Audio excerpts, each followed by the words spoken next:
Hello and welcome two variable classes bye DD sir. Variable classes में मैं दीपक डांगी आपका पुनः स्वागत करता हूं। उम्मीद करता हूं कि आप सभी स्वस्थ होंगे, अच्छे होंगे।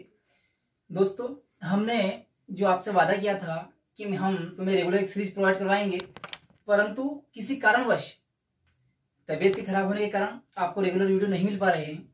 तो मैं पुनः स्वस्थ हो गया हूँ और आपको मैं अब रेगुलर बेसिस पर तुम्हें एक वीडियो मिलता रहेगा।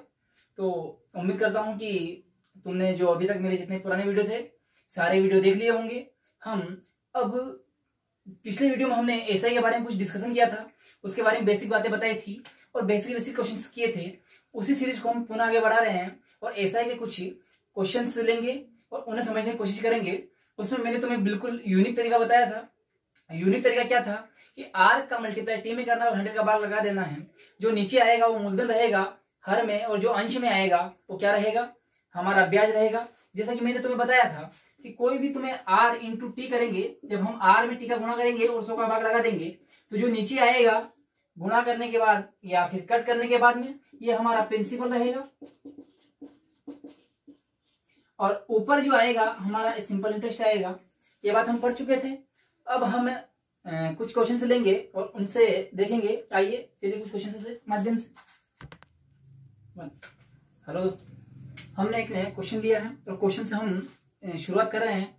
ये एक अलग टाइप का क्वेश्चन है जिसमें आपको क्या दिया है, प्रश्न को पढ़ लेते हैं कि कोई धनराशि एसआई यानी कि साधारण ब्याज की दर से 20 वर्ष में स्वयं की 3 गुना हो जाती है। यानी कि 20 साल में आपको 3 गुना राशि हो जाएगी। कोई भी पैसा, जैसे कि आपने 100 रुपए दिए, उधार दिए, तो 20 साल के बाद वो कितना हो जाएगा, 300 रुपए हो जाएगा। तो कितने वर्षों में उसी साधारण ब्याज की दर यानी कि दर वही रखना है। समय पूछा है कि स्वयं का दुगना हो जाएगी। तो इसके लिए एक सीधा सा छोटा सा फॉर्मूला है कि n-1 बाई n2-1 बराबर t1 बाई t2 बराबर r1 बाई r2। यानी कि आपको टाइम दे रखा है तो टाइम लिख देंगे। यदि आपको दर के बारे में कहा कि उसी दर से, तो आपको दर लेना पड़ेगा। अब यहाँ टाइम की बात की जा रही थी, मैं फॉर्मूले को यहीं पर रखूंगा। तो आपका फॉर्मूला क्या है, n1-1 अपॉन n2-1। n1 क्या है कि कितना गुना पहली बार में, ऐसे n2 यानी कि दूसरी बार में कितना गुना। जब मैं n1 की जगह रखूंगा कि एसआई की दर से 20 वर्ष में स्वयं का 3 गुना हो जाती है, तो 3-1 बटे n2 दूसरी बार में कितना गुना पूछ रहा है, 2 गुना। 2-1 बराबर पहली बार 20 वर्ष में कहा है तो t1 की जगह मैं 20 वर्ष लिख दूंगा, और t2 की जगह आपको पता है नहीं है, बताना पड़ेगा। 3 में से 1 माइनस करेंगे क्या आ जाएगा, 2 बटे 2 में से 1 माइनस करेंगे क्या आ जाएगा, 1 बराबर 20 बटे t2। t2 का गुणा इधर कर देंगे और 2 का गुणा नीचे कर देंगे, क्रॉस मल्टीपल कर देंगे, आ जाएगा t2 बराबर 20 बटे 2, यानी कि 2 से कट कर देंगे, 2 एकम 2, 2 एकम 2 और 0, यानी कि t2 के बराबर आपका क्या आया है, 10 वर्ष। बहुत सिंपल है। ये तो अपना फॉर्मूले से हुआ है। n1-1 by n2-1 is equal to t1 by t2। यानी कि यदि दर देख के बोल देता कि दर वही अलग अलग दर है तो हम दर भी निकाल सकते थे। ये समय का प्रश्न था। आइए एक प्रश्न और लेते हैं। इसे हम बेसिक तरीके से भी कर सकते हैं, पर वही बात है, पीआईटी बाई 100 लगाएंगे, फिर पीआईटी बाई 100 लगाएंगे, अपना साधारण ब्याज का फॉर्मूला, पर कोई मतलब नहीं है। आप सीधा सा फंडा है कि फॉर्मूला याद रखो कि जितना गुना दे रखा उसमें से 1 कम करना है, दूसरी बार में जितना गुना दे रखा उसमें से 1 कम करना है। टाइम जो एक टाइम देकर रखेगा वो टाइम पूछेगा, जो टाइम देकर रखे उस टाइम को लिख देंगे, जो टाइम पूछा है उसे एग्जिट रख देंगे। आइए एक प्रश्न और देखते हैं इस प्रकार का। आइए दोस्तों, हमने पुनः उसी प्रकार का एक प्रश्न लिया है। प्रश्न को पढ़ लेते हैं कि कोई धनराशि एसआई की दर से, हाँ मेरे साथ साथ पढ़िए, प्रश्नों को समझने की कोशिश करिए, कॉपी पेन लेके बैठिए और साथ साथ में लिखते रहिए, क्योंकि मैं तुम्हें प्रश्न टाइप वाइज बता रहा हूँ। टाइप वाइज प्रश्न बहुत कम देखने को मिलते हैं, और जो टाइप बता रहा हूँ यही टाइप एज इट इज उठकर जब प्रश्न एग्जाम आएगा तो तुम गेस कर पाओगे कि हाँ ये प्रश्न उस टाइप का है, ताकि आपको प्रश्न सोल्व करने में ज्यादा समस्या ना हो। देखिए प्रश्न को पढ़ते हैं। कोई धनराशि एसआई की दर से 8 वर्ष में स्वयं की 3 गुना हो जाती है, तो कितने वर्षों में उसी साधारण ब्याज की दर से स्वयं का 4 गुना हो जाएगी। फॉर्मूला क्या बताया था मैंने कि n1-1, पेन को मैं चेंज कर लेता हूं, मार्कर में शाही कम हो चुकी है, क्या है n1-1 by N2 minus one is equal to T1 by T2। Formula यही था। पहली बार में कितना गुना हो रही है, 3 गुना, तो 3 माइनस वन बाई दूसरी बार में कितना गुना करना है, 4 गुना, 4 माइनस वन बराबर पहली बार का टाइम कितना दे रखा है, 8 वर्ष, दूसरी बार का टाइम पूछा है, ठीक है। 3 में से 1 माइनस करेंगे कितना आएगा, 2। 4 में से 1 माइनस करेंगे कितना आएगा, 3 बराबर 8/2। इसका गुना इधर कर देंगे और इसका गुना इधर कर देंगे, क्रॉस मल्टीपल कर देंगे, तो इधर आ जाएगा T2 बराबर 8 इंटू 3/2। 2 से कट कर देंगे, 2 एकम 2, 2 चौक 8। T2 बराबर क्या होगा, 4 इंटू 3 बराबर 12। यानी कि दूसरी बार में जो समय पूछा है वो कितना आया है, 12 वर्ष। 8 वर्षों में क्या हो रही थी, दुगनी हो रही, 3 गुनी हो रही थी, 4 गुने के लिए कितना, 12 वर्ष। देखो दोस्तों, बेसिक सी बात है, बिल्कुल बेसिक क्वेश्चन है, इन्हें आराम से समझना है, लिखते रहना है साथ साथ में। बात क्या है कि देखो, मैं इसे बेसिक तरीके से भी कर सकता हूँ पीआरटी से, क्योंकि वहां से दर निकाल सकते हैं। देखो एक बार मैं तुम्हें बता देता हूँ कि फॉर्मूला से अगर तुम निकालना चाहो तो कैसे निकाल सकते हो। हालांकि तुम्हें एग्जाम में टाइम को बचाना रहेगा तो आपको फॉर्मूला याद करना ही पड़ेगा, फिर भी मैं आपको बता देता हूं कि बेसिक क्या है इस चीज का। आपको एसआई का फॉर्मूला पता है, PRT/100, हमने स्टार्टिंग की क्लास में देखा था। अब देखो कि कोई धनराशि 8 वर्ष में स्वयं का 3 गुना हो जाती है। यदि वो राशि x थी, यदि वो राशि P मूलधन x था, अब कितनी हो गई है, अमाउंट हो गया है 3x। इसका मतलब उसे ऐसा ही कितना मिला है, साधारण ब्याज उसे 2x मिला है, क्योंकि x तो खुद थी और 2x उसे मिला तो अब जाके 3x हो गई है। अब देखो यदि साधारण ब्याज 2x मिला है, मूलधन की जो राशि 1 से थी, इंटू r का तो पता नहीं, इंटू टाइम तुम्हें 8 वर्ष दे रखा है, बाई 100। यहां से तुम x से x से कट कर देंगे, 2 एकम 2, 2 चौक 8, 4 से कट करेंगे 25, तो इसका गुणा इधर कर देंगे क्रॉस मल्टीपल में, तो r बराबर आ जाएगा 25। इधर भी मैं लगा दूंगा परसेंटेज और इधर भी मैं लगा दूंगा परसेंटेज, यानी कि यहां से तुम्हें दर आ चुकी है। जब दर आ चुकी है तो तुम्हें दूसरी बार का समय पूछा है। अब हम क्या करेंगे कि दूसरी बार में वह राशि उसी ब्याज की तुम्हें 4 गुना करनी है। जब वो अमाउंट 4 गुना हो जाएगा तो तुम्हें ऐसा ही 3x से मिला होगा, क्योंकि 3x से और 1x से 4x। देखो इस बात को समझते हैं, फिर से वही फॉर्मूला अपना, ऐसा की मैं 3x रख देता हूं, P की जब अपना x है, R आपके पास 25% आ चुकी है, इंटू टाइम का पता नहीं बाई 100। अब देखो क्या पूछा था, 4 गुना होगी, ठीक है। अब x से x कट जाएगा, 25 से कम 25, 25 जो 4 का गुणा मैं इधर कर दूंगा, यानी कि जो आपका T2 था, T2 कितना आ गया, 4 दिया 12। बात वही है, पर एग्जाम में टाइम बचाना है। इतना लंबा मेथड हम नहीं कर सकते हैं, हमारे पास टाइम होता नहीं है। हम चाहते कहां से टाइम बच जाएगा, 2 सेकंड बच जाते तो हम उसमें अगला क्वेश्चन करने की कोशिश करेंगे। तो आपको सीधा सा फंडा है कि N1-1 बाई N2-1 बराबर T1/T2 वाला फॉर्मूला याद रखना। इससे सारे प्रश्न बन जाएंगे इस टाइप के। उम्मीद करता हूँ क्वेश्चन समझ में आ गया होगा। चलिए अगला क्वेश्चन देखते हैं। आइए दोस्तों, हमने एक प्रश्न लिया है। यह प्रश्न पिछले वाले प्रश्न से थोड़ा सा डिफरेंट है, थोड़ा सा अलग है। क्या है, पिछले वाले प्रश्न में तुमने समय पूछा था, इसमें तुम्हें क्या पूछ लिया है, दर पूछ ली है। तो किस साधारण ब्याज की दर से क्या दिया है, किस साधारण ब्याज की दर से, यानी कि इसमें दर बदल रही है। पिछले वाले में क्या बदला था, समय बदला था। फॉर्मूला वही है, बिल्कुल भी नहीं बदलना है। क्या था, N1-1 by N2-1 is equal to, पहले हम T1/T2 करते थे और इसके बराबर में मैंने स्टार्टिंग में लिखा था R1/R2, यानी कि हम इसे हटा के इसके बराबर में ये भी लिख सकते हैं। तो हम यही करेंगे। बेसिक में बिल्कुल भी नहीं बताऊंगा इस वाले प्रश्न का, क्योंकि बेसिक से करना ही नहीं है। और बेसिक से करना हो तो वही PRT/100 लगाना, टाइम निकालना, फिर दर अपने पास है R%, और जो दर बढ़ेगी उसे रख देंगे R प्लस करके। पर कोई मतलब नहीं है, आपको ये फॉर्मूला याद रखना है। कितना गुना हो रहा है, कोई धनराशि 8% साधारण ब्याज की दर से निश्चित समय में 5 गुना हो जाती है, तो क्या पहली बार में 5-1 बटे, तो किस साधारण ब्याज की दर से उसी समय में 7 गुना हो जाएगी, तो क्या 7-1 बराबर पहली बार की दर तुम्हें दे रखी है 8%, दूसरी बार की दर तुम्हें पूछी है तो R2% निकाल लेंगे, 5 में से 1 माइनस करेंगे तो कितना आएगा 4, 7 में से 1 माइनस करेंगे तो कितना आएगा 6 इज इक्वल टू 8%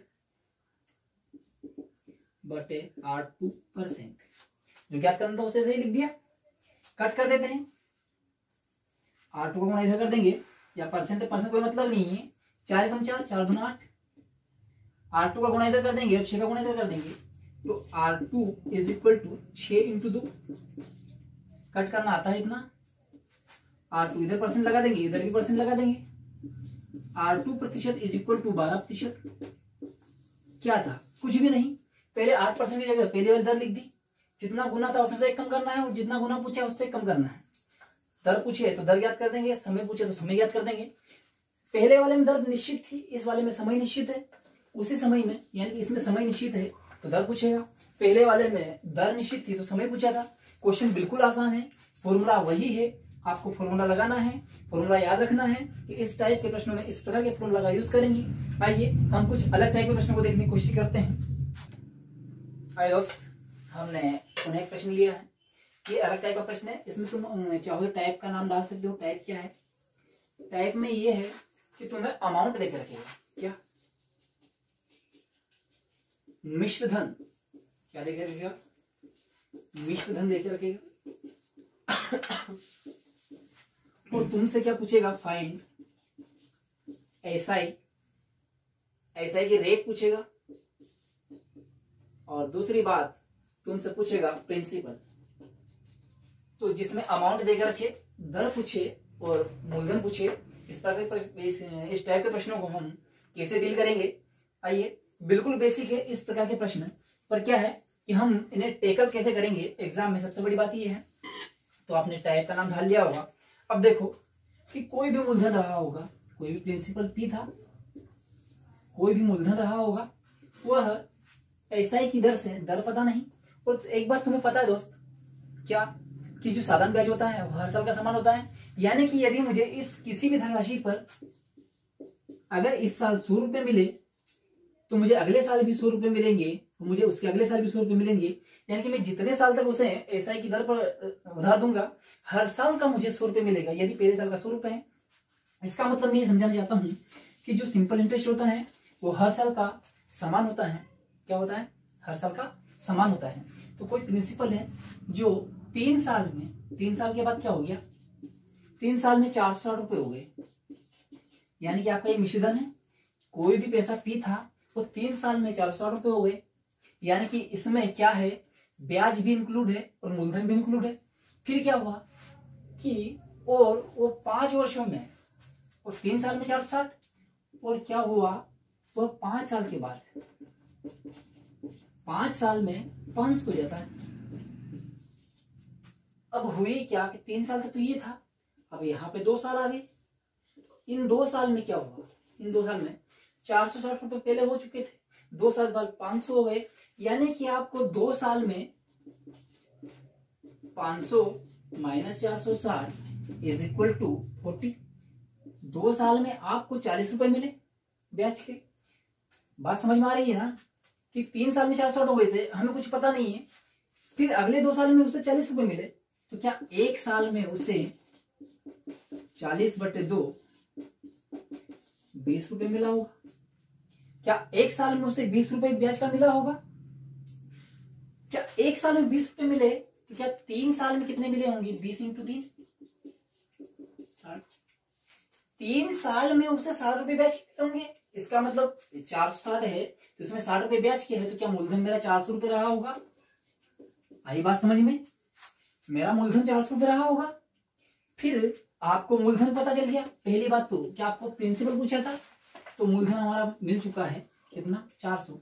दूसरी बात उसने ऐसा की दर पूछी थी, दर कैसे निकालते हैं, दर का फॉर्मूला बनाने की जरूरत नहीं थी, बनाने की जरूरत नहीं थी, नॉर्मल निकाल सकते हैं, पर तुम जो फॉर्मूला अगर पीआईटी लगाओगे उससे निकल जाएगा। पर तुम्हें 1 साल का दर तो वार्षिक होती है, 20 रुपए मिल रहे हैं 400 पर, 8% निकालने के लिए 1 साल में तुम्हें 20 रुपए मिल रहे हैं, कितने पर, 400 पर इंटू 100, 2 जीरो से 2 जीरो कट कर देंगे, 4 एकम 4, 4 पंजे 20। ये 8% की जो वैल्यू आई वो कितनी है, 5%। आपका मूलधन भी आ गया और आपका दर भी आ गया। देखो एक बार फिर समझ लेते हैं कि मूलधन कितना था हमें पता नहीं, पर 3 साल में 460 रुपए हो गए, और वही मूलधन की वही था 5 साल में 500 रुपए हो गया। तो ये 2 साल में 460 से 500 हुआ होगा क्या? अगले 2 साल में 460 से 500 होगा, तो क्या 2 साल में से 40 रुपए ब्याज मिला? तो 1 साल में 20 रुपए मिला। यदि 1 साल में 20 रुपए ब्याज के मिले तो 3 साल में 60 रुपए मिले होंगे। यदि 3 साल में 60 रुपए मिले तो मूलधन में ब्याज को जोड़ के हमारे 460 हो गए होंगे 3 साल के बाद। यदि 60 रुपए ब्याज के है तो मूलधन हमारा 400 रहा होगा, और जब मूलधन आ जाता है तो दर निकालना आसान हो जाता है। इस प्रकार का एक और प्रश्न लेंगे, आइए देखते हैं। आइए मित्रों, हमने एक प्रश्न और लिया है जो भी उसी टाइप का है। क्या है कि कोई धनराशि एसआई की दर से 4 वर्षों में 12,900 और 5 वर्षों में 14,250 हो जाती है, तो ब्याज की दर और मूलधन बताओ। हमें इस वाले प्रश्न में न तो दर पता है न ही मूलधन पता है, दोनों ही ज्ञात करना है। तो मूलधन क्या करते हैं, पी मान लेते हैं। क्या करते हैं, मूलधन पी मान लेते हैं। कोई मूलधन पी था जो 4 वर्ष में, कितने वर्षों में, 4 वर्षों में कितना हो गया भाई, हिंदी पे मत जाना, हिंदी थोड़ी कमजोर है। 4 वर्षों में कितनी हो जाती है, 12,900, और 5 वर्षों में 14,250। 5 वर्षों में 14,250 हो जाती है। यहां से यहां तक आने में 4 वर्ष लगे, और यहां से यहां तक आने में 5 वर्ष लगे, तो क्या यहां से यहां तक आने में 1 वर्ष लगा होगा? ये 1 साल की बात है।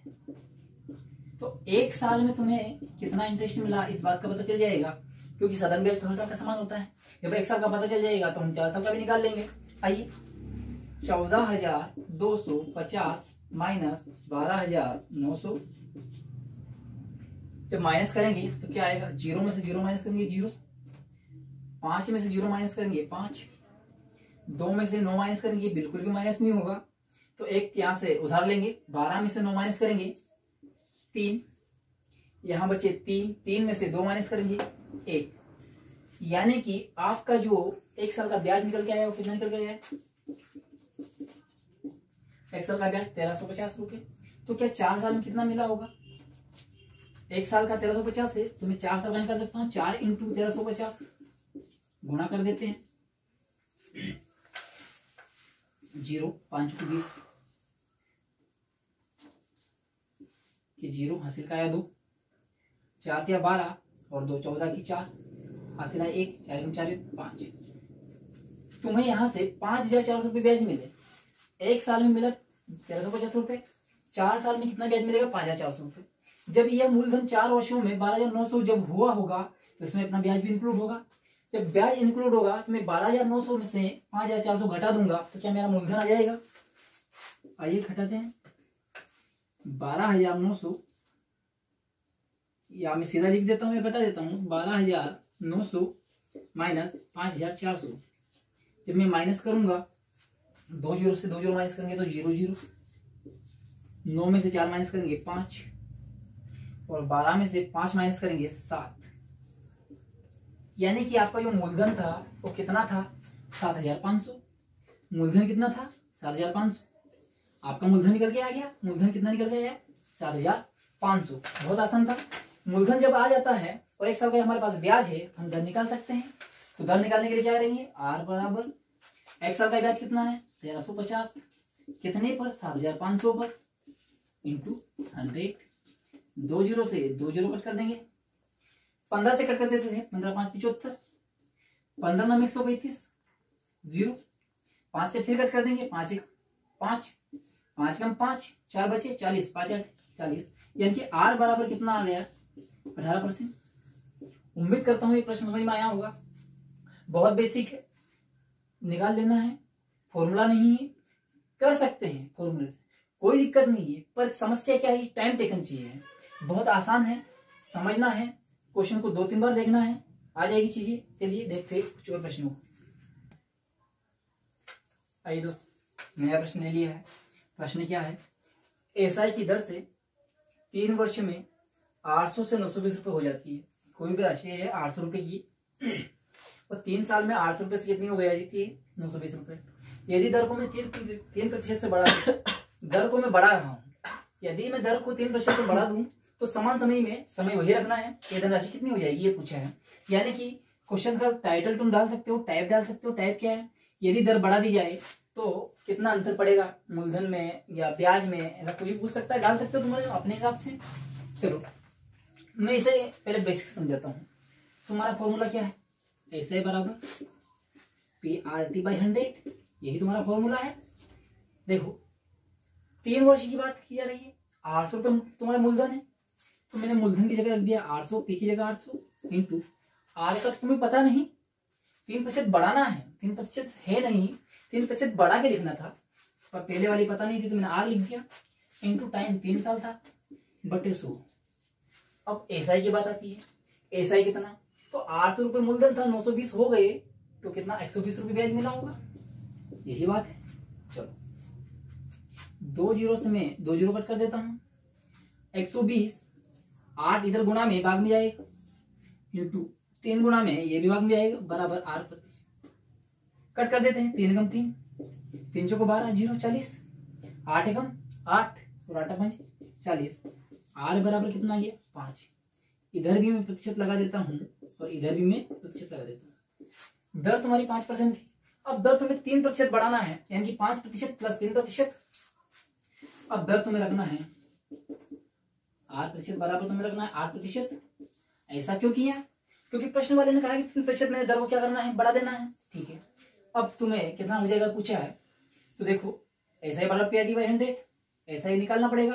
तो पी तुम्हारा तो वही 800 रुपये रहेगा मूलधन, दर 8% इंटू समय 3 बटे 100, यहां से तुम्हारा ऐसा ही निकल जाएगा। 1 2 0 से 2 जीरो कट कर दी, 8 गुणा 8 में करेंगे 64 इंटू 3 कर देंगे, 64 इंटू 3, 4 दिया 12, ये 2 हासिल आए 1, 6 18 1 19, 192 रुपये ब्याज की मिलेगी। 800 रुपये की राशि थी, 192 ब्याज की मिले तो कितनी हो गई? 800 प्लस 192 कितनी हो गई? 992। यानी कि अब तुम्हारे जो पैसे है, यदि दर को मैं 3% बढ़ा दूं तो कितने हो जाते हैं? 992। ये तो रहा हमारा बेसिक सा क्वेश्चन जो हमने कैसे किया? फॉर्मूले से किया। पर एग्जाम में इतना टाइम होता कहाँ है, इसे हम शॉर्ट करेंगे, शॉर्ट टिक लगाएंगे। कैसे? देखो इसे रब कर देता हूं मैं। उम्मीद करता हूं आपने बेसिक से जो मैंने समझाया वो समझ में आया होगा और उसे लिख भी लिया होगा।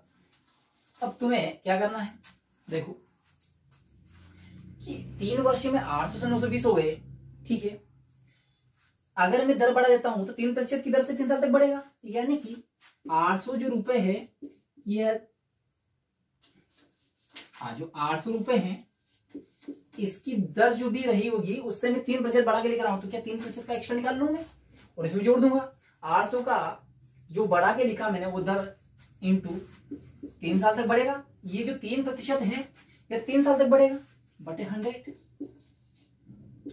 2 जीरो से 2 जीरो कर देंगे, 3 3 9 और 9 का गुणा 8 में करेंगे, यही है 8 इंटू 3 इंटू 3, 3 3 9, 3 3 9 बटे 72, यानी कि आपको 72 रुपये मिलेंगे। यदि दर में 3% बढ़ा देता हूं तो 72 रुपये मिलेंगे, यानी कि पहले आपके 920 तो हो चुके थे, आपको कितने और एक्स्ट्रा मिलेंगे? 72 और, यानी कि 920 प्लस 72, 0 में 2 जोड़ेंगे 2, 7 में 2 जोड़ेंगे 9, 9 आंसर आ गया। यानी कि आपको फॉर्मूला लगाना नहीं है, जितना बढ़ गया है उसे लिख देंगे और आपका आंसर आ जाएगा। चलो एक प्रश्न और देखते हैं इस प्रकार का। आइए दोस्तों, हमने पुनः उसी प्रकार का एक प्रश्न लिया है। पिछले वाले में हमने दर को बढ़ाया था, इस वाले प्रश्न में हम दर को क्या कर रहे हैं? रिड्यूस कर रहे हैं, कम कर रहे हैं। वही बात है कि फॉर्मूले से करेंगे, टाइम टेकन। हम इस चीज को बेसिक से नहीं करेंगे, जैसा मैंने आगे में बताया था ऐसे ही करना चाहेंगे कि कोई भी जो धनराशि थी कितनी थी, प्रश्नों में कुछ मिस्टेक है, एक बार मैं देख लेता हूं क्या है प्रश्न। 2100 रुपए से 2352 रुपए हो जाती है। 2 वर्षों में 2100 से 2352 हो जाती है, यानी कि जो 2100 रुपए थे वो 2 साल में 2352 रुपए हो जाते हैं। यदि मैं दर को घटा देता हूं तो ओवरऑल इफेक्ट पड़ेगा और 2 साल तक पड़ेगा। तो चलो कैसे करेंगे कि 2100 रुपए के 1% की दर निकालना है, क्योंकि 1% कम करना है, इंटू 2 साल तक कम करना पड़ेगा बाई 100। 1 2 0 से 1 2 0 कट कर देंगे, 21 का गुणा 2 में करेंगे तो 42, यानी कि आपको क्या होगा 42 रुपए कम मिलेंगे। फॉर्मूला दोस्तों ये वही है, तुम देख रहे होंगे क्या लगा दिया सर ने, PRT/100 का यूज कर रहा हूं मैं यहाँ पे ऐसा निकालने के लिए। मैंने 1 क्यों लिया, क्योंकि 1% कम करना था, मैंने इसलिए 1 ले लिया, और 2 साल तक कम करना था इसलिए 2 का गुणा कर दिया। तो 42 रुपए क्या होंगे आपके रिड्यूस हो जाएंगे। आपको यहाँ 2352 रुपए हो रहे थे, 42 रुपए कम मिलेंगे। पहले वाले मैंने जोड़ा था, क्यों जोड़ा था, क्योंकि दर को बढ़ा दिया था, जब बढ़ा दिया था तो जोड़ देंगे, और जब यहाँ पे घटा दिया तो घटा देंगे। तो 2352 माइनस 42, 2 में से 2 हो जाएगा 0, 5 में 4 जाएगा और 1 3, यानी कि अब जो पैसा पहले तुम्हारा 2352 रुपए हो रहा था, यदि मैंने दर को 1% घटा दिया तो वो पैसा 2310 रुपए हो गया। उम्मीद करता हूँ ये सारी बातें तुम्हें समझ में आई होगी। यदि सारी बातें समझ में आई है तो वीडियो को लाइक करें, शेयर करें, कमेंट बॉक्स में कमेंट करें, और आपकी राय जरूर दें। आपकी राय हमारे लिए बहुत जरूरी है। आपको वीडियो कैसा लग रहा है, पसंद आ रहा है, नहीं आ रहा है, आपके लाइक और डिसलाइक से हमें पता चलता है। आपके लाइक हमें ऊर्जा देते हैं। तो दोस्तों वीडियो को शेयर करना है, और आपको मैं बता दूं कि आपको आप रेगुलर वीडियो मिलते रहेंगे। चलिए मिलते हैं अगले वीडियो में, इसी के साथ धन्यवाद।